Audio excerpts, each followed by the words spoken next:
السلام علیکم صلی اللہ الرحمن الرحیم صلی اللہ رسول الکریم۔ سورہ بقرہ کے 18 مرکزی موضوعات میں سے ہمارا 5واں مرکزی موضوع حضرت ابراہیم علیہ السلام ہے۔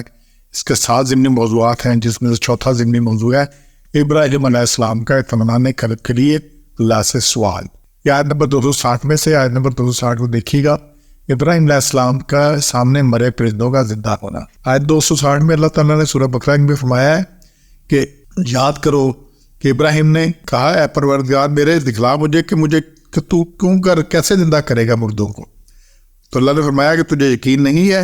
کہا کیوں نہیں، لیکن اس واسطے کہ اطمینان قلب ہو جائے میرا، میں یہ چاہتا ہوں۔ تو فرمایا پکڑ لے 4 جانور اڑنے والے، 4 پرندے نہ طیری، 4 پرندے، فصرفن، پھر ان کو لا لے اپنے ساتھ اور پھر رکھتے ان کو پہاڑ پر، ان کے ایک بدن کا ایک ٹکڑا، پھر ان کو بلا چلے آئیں گے تیرے پاس دوڑتے ہوئے، اور جان لے کہ بے شک اللہ زبردست حکمت والا ہے۔ تو یہ اطمینان اور ایمان میں فرق ہوتا ہے۔ ایمان وہ اختیاری یقین کا نام ہے جو انسان رسول صلی اللہ علیہ وسلم یا کسی پر اعتماد کر کے کسی غیب کی بات پر کرے، یہ ایمان ہے۔ رسول اللہ نے فرما دیا ہے کہ لہٰذا یہ ماننا ہے بات، اور اطمینان سکون قلب کا نام ہے۔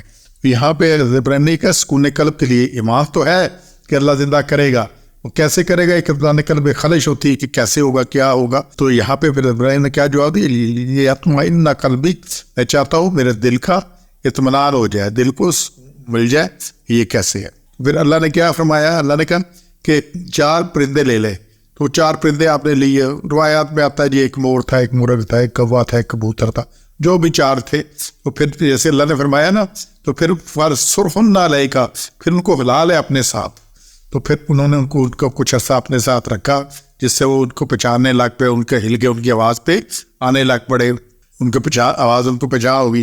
تو پھر 4 کو ذبح کیا، پھر 4 کو ذبح کیا، اور پھر پہاڑ کے ایک پہاڑ کے ایک طرف 4 کے سر رکھ دیے، دوسری طرف ایک دوسرے کونے پہ جا کے پر رکھ دیے، تیسری طرف ان کے داڑھ رکھ دیے، چوتھی طرف پاؤں رکھ دیے، اور پھر بیچ میں کھڑے ہو کر ان کو پکارنے لگے۔ تو یہی اللہ نے کہا تھا کہ 4 جان لے لے، رکھتے یار پہاڑ پر، ان کے بدن کا ایک ٹکڑا، تو ایک ٹکڑا سارے ایک ادھر پڑے ایک طرف، باقی یہ اسی طرح جیسے گزارش کی ہے پڑے تھے، اور پھر پکار ان کو، پھر ان کو بلا، وہ چلے آئیں گے تیرے پاس۔ تو جب انہوں نے پکارا پہلے پرندے کو، تو سارے ادھر سے آ رہا ہے، دھاڑ اس کا ادھر سے آ رہا ہے، پاؤں ادھر سے آ رہے ہیں، پار ادھر سے آ رہا ہے۔ تو 4 مختلف سمتوں میں سے، شمال، مغرب، جنوب اور مشرق، مطلب مختلف طرف جیسے رکھے تھے وہ سارے آنے لگے۔ تو اس طرح سے سارے پرندے وہاں اکٹھے ہو گئے، تو پھر وہی 4 پرندے بن گئے۔ تو اس طرح سے اللہ نے کہا کہ میں نے اس طرح سے زندہ کرنا ہے، ایک جیسے مرضی عذاب بکھر جائے، انسان اس کو آگ لگا دی جائے کہ پھر یہ ختم ہو گیا، درا میں راکھ بہا دی، کہاں کچھ ہوگا۔ اللہ پھر اب یہ دیکھ لیں، ایک بیج سے پھر درخت بن جاتا ہے کہ نہیں بن جاتا؟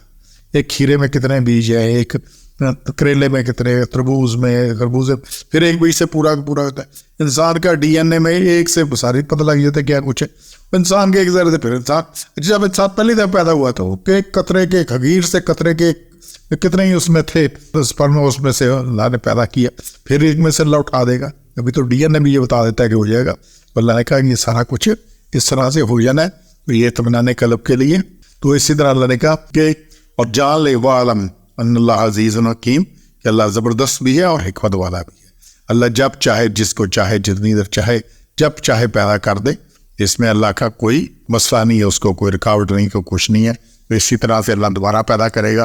حضرت ابراہیم نے اللہ سے سوال کیا، جس کا اللہ نے جواب دیا، اور آیت 260 میں اللہ نے اس کو واضح کیا۔ تو اس لیے اس کو انشاءاللہ ہم نے سمجھنا ہے۔ سبحان ربک رب العزت عما یصفون، وسلام علی المرسلین، الحمد للہ رب العالمین۔